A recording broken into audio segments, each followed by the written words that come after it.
On November 21st, Russia struck Ukraine's Dnipro with a new kind of missile.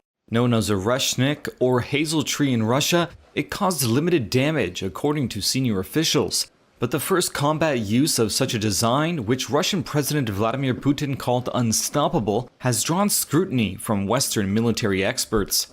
An examination by two such experts of the debris recovered from the new Intermediate Range Ballistic Missile, or IRBM, shows how it dropped multiple payloads across the target area.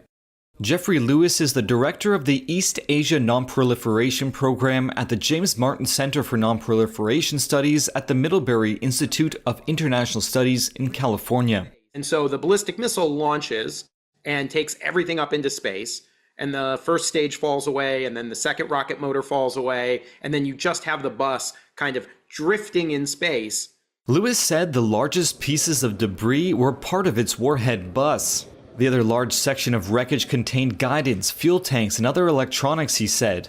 The bus allows for multiple independently targetable reentry vehicles, or MIRVs, each of which carries a warhead and can hit a separate mark. As the thing goes through space, those thrusters will fire to turn the bus so that it can drop warheads in different locations. And that's basically what we saw is the bus carried probably 6 warheads, and each of those 6 warheads carried 6 submunitions. So what you saw were 6 different sets of 6 little missiles striking the base, and they each went to slightly different places, and that's because the bus was able to maneuver and drop them in different spots. The missile was derived from the RS-26 Intermediate Range Ballistic Missile, which is capable of carrying a nuclear warhead, according to the Center for Strategic and International Studies. Lewis said the new design had most likely removed a booster stage from the RS-26, reducing its range.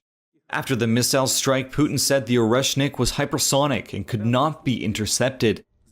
But Lewis and other experts noted that all ballistic missiles of that range are hypersonic, and that some missile interceptors from Israel and the US were designed to intercept them. And again, people are making a big deal about this thing going 3.5 kilometers per second, and ICBM fired to its full range, will travel at like 7 kilometers a second. So like twice that speed. Senior Ukrainian officials told Reuters that the missile used to attack Dnipro carried no explosives and caused little damage, though Lewis said the sheer speed of re-entry was enough to cause damage. Испытания в боевых условиях ракетной системы Oreshnik. In an address after the missile's launch, Putin said it was a direct response to strikes on Russia by Ukrainian forces with US and British missiles, and warned the war could be escalating toward a global conflict.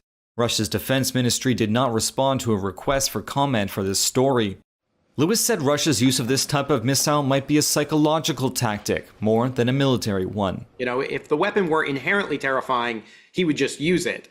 But that's not quite enough. He's had to use it, and then he had to do a press conference, and then he had to do a second press conference to say, hey, this thing is really scary.